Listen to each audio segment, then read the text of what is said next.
আসসালামু আলাইকুম বন্ধুরা, আজকের এই ভিডিওতে দেখাবো যদি আপনার চ্যানেল থেকে ওয়াচ টাইম এবং ভিউজ কমিয়ে গিয়ে থাকে তাহলে কিভাবে সেই ওয়াচ টাইম ভিউজ আপনার চ্যানেলে পুনরায় ফেরত নিয়ে আসবেন সেই টেকনিকটাই কিন্তু শিখিয়ে দেব। এ বিষয়ে আমার কাছে অনেকেই জানতে চায় যে ভাই, চ্যানেলে ভিডিও আপলোড করে নিয়মিত ভালো ওয়াচ টাইম আসতো, ভালো ভিউজ আসতো, কিন্তু হঠাৎ দেখে চ্যানেল থেকে ওয়াচ টাইম কমে গেছে, ভিউজও কমে গেছে। তো কিভাবে ওয়াচ টাইম ভিউজ ফেরত পাবো এ বিষয়ে একটা ভিডিও তৈরি করেন। তো তাদের উদ্দেশ্যেই কিন্তু আজকের এই ভিডিওটা তৈরি করা হচ্ছে। বন্ধুরা, ভিডিওটা খুবই ইম্পর্টেন্ট একটি ভিডিও, আপনারা কেউ স্কিপ করবেন না। যদি আজকের এই ভিডিওটা আপনারা স্কিপ করে দেখেন তাহলে অনেক কিছুই আপনারা মিস করে ফেলবেন। তো বন্ধুরা, যদি আপনারা কন্টেন্ট ক্রিয়েটর হয়ে থাকেন, মানে যারা কন্টেন্ট ক্রিয়েটর এই ভিডিওটা দেখছেন, তাদেরকে বলবো ভিডিওটা ধৈর্য সহকারে দেখুন, কেউ ভিডিওটা টেনে টেনে দেখবেন না। যাদের ওয়াচ টাইম কমে গেছে, ভিউজ কমে যাচ্ছে, বন্ধুরা মাত্র 5 মিনিটেই কিন্তু ওয়াচ টাইম এবং ভিউজ আপনার চ্যানেলে আপনারা ফেরত পাবেন। যদি ফেরত না পান তাহলে আমার চ্যানেল আপনারা আনসাবস্ক্রাইব করে দেবেন। আমি এত বড় একটা চ্যালেঞ্জ দিয়ে কথা বলছি।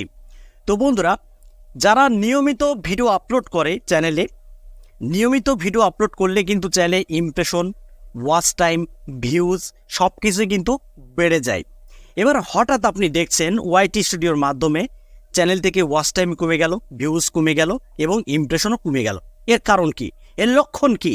বন্ধুরা, এর প্রথম লক্ষণ হলো চ্যানেল থেকে ভিডিও ডিলিট করা। হ্যাঁ বন্ধুরা, আপনারা জানেন না যে চ্যানেল থেকে ভিডিও ডিলিট করলে চ্যানেলে কত বড় একটা ইফেক্ট চলে আসে। যদি আপনি ভুল কর্মে আপনার চ্যানেল থেকে যদি ভিডিও ডিলিট করে থাকেন তাহলে বন্ধুরা শুধু ভিডিও ডিলিট করেননি, সেই সাথে সাথে আপনাকেও আপনি ডিলিট করে ফেলেছেন। হ্যাঁ বন্ধুরা, আপনাকেও আপনি ডিলিট করে ফেলেছেন ভিডিওর সাথে। কখনোই আপনারা স্বপ্নের ঘরেও চ্যানেল থেকে ভিডিও কোনো মতেই আপনারা ডিলিট করতে যাবেন না। ডিলিট করলে শুধু চ্যানেলের ক্ষতি না, আপনারও ক্ষতি হবে। কারণ ইউটিউব হলো আপনার একটা কেরিয়ার, ইউটিউব হলো আপনার একটা স্বপ্ন।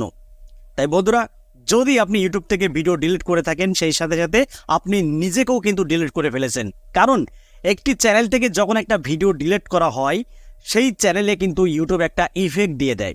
আর সে কী ইফেক্ট? সেটা হলো চ্যানেল রিচ ডাউন। হ্যাঁ বন্ধুরা, আপনি যতই নিয়মিত ভিডিও তৈরি করেন না কেন, যতই পাবলিশ করেন না কেন, যদি চ্যানেল থেকে ভিডিও আপনি ডিলিট করেন তাহলে আপনার চ্যানেল একেবারেই কিন্তু ইউটিউব শেষ করে দেবে। এবার যে ভিডিওটা আপনি ডিলিট করেছেন, হয়তো সেই ভিডিওর মাধ্যমে আপনার চ্যানেলে ওয়াচ টাইম এসেছে, ভিউজ এসেছে, ইমপ্রেশন এসেছে। সেই ভিডিও প্রাইভেট করার মাধ্যমে বা ডিলিট করার মাধ্যমে ওয়াচ টাইম, ভিউজ, ইমপ্রেশন তিনটাই কিন্তু ইউটিউব একেবারেই কেটে দেবে, কিচ্ছুই রাখবে না। বন্ধুরা, যদি আপনার ভিডিওতে কোনো কপিরাইট আসে, যদি কপিরাইট ক্লেম আসে, যদি স্ট্রাইক আসে, কোনো মতেই ভিডিও ডিলিট করতে যাবেন না। চাইলে সেই ভিডিওটা আপনারা প্রাইভেট করে রাখতে পারেন, কিন্তু ডিলিট করতে যাবেন না। ডিলিট করলেই কিন্তু আপনার সব কিছুই শেষ হয়ে যাবে। কোনো মতেই চ্যানেল থেকে ভিডিও ডিলিট করা যাবে না। বন্ধুরা, দ্বিতীয় যে পয়েন্টটা বলবো সেটা হলো, দেখুন, ইউটিউব কিন্তু নিজে থেকেই কখনোই ওয়াচ টাইম কাটে না, ভিউ চুরি করে না। ঠিক আছে, আমি আপনাদেরকে ক্লিয়ার করতে পারছি কিনা হয়তো বলতে পারছি না। ইউটিউব কিন্তু কখনোই ওয়াচ টাইম কেটে নেয় না, ভিউ চুরি করে না। এর প্রথম আরও একটা লক্ষণ আমি আপনাদেরকে বলে দিচ্ছি। দেখুন, আপনি যে আজকে ওয়াচ টাইমটা দেখছেন, মানে এখন যদি আপনি অ্যানালাইটিক্সটা চেক করেন ওয়াইটি স্টুডিও, আপনার 4000 ওয়াচ টাইম আসে।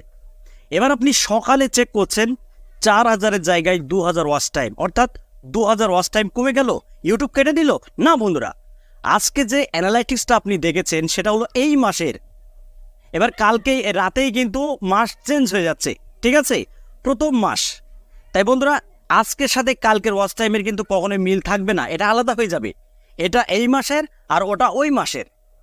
আমাদের এটা বোঝার ভুল। বন্ধুরা, ইউটিউব কখনোই আমাদের চ্যানেল থেকে ওয়াচ টাইম কাটে না, ভিউজ কাটে না। যদি আপনার চ্যানেলে স্প্যাম করে যদি কোনো ভিউজ আপনি নিয়ে আসেন, ওয়াচ টাইম যদি নিয়ে আসেন, সেই স্প্যাম ভিউজ কিন্তু ইউটিউব কাউন্ট করবে না। তাছাড়া যদি আপনার চ্যানেলে জেনুইনভাবে যদি ওয়াচ টাইম আসে, ভিউজ আসে, সেই ভিউজটা ওয়াচ টাইম কিন্তু ইউটিউব কখনোই কাটবে না, আপনার চ্যানেলেই থাকবে। বন্ধুরা, এই দুটি ভুল আপনারা কখনোই করবেন না। চ্যানেল থেকে ভিডিও ডিলিট করতে যাবেন না। এবং আপনারা যে অ্যানালাইটিক্সটা দেখছেন সেটা কিন্তু এই মাসের অ্যানালাইটিক্স, এটা কিন্তু নতুন মাসের না। এটা কিন্তু আপনাদের বোঝার ভুল। আশা করি আপনারা ক্লিয়ার বুঝতে পেরেছেন যে ইউটিউব কিন্তু কখনোই চ্যানেল থেকে ওয়াচ টাইম কাটে না। কোনগুলো কাটে? যদি আপনার চ্যানেলে স্প্যাম করে যদি কোনো ওয়াচ টাইম আসে, ভিউজ আসে, সেইগুলোই কিন্তু ইউটিউব কাটে, তাছাড়া না। আশা করি আমি আপনাদেরকে ভালোভাবে ক্লিয়ারলি বোঝাতে পেরেছি। বন্ধুরা, ভিডিওটা এই পর্যন্তই। যদি ভালো লাগে ভিডিওতে একটি লাইক করে দেবেন, আর চ্যানেলে যদি নতুন হয়ে থাকেন চ্যানেলটি সাবস্ক্রাইব করে বেল আইকনটি ডাউন করে রাখবেন এরকম YouTube related tips and tricks পেতে। তো বন্ধুরা, আজকের মতো এখানে বিদায় নিচ্ছি। দেখা হবে অন্য কোনো নেক্সট ভিডিওতে। সবাই ভালো থাকুন। আল্লাহ হাফেজ।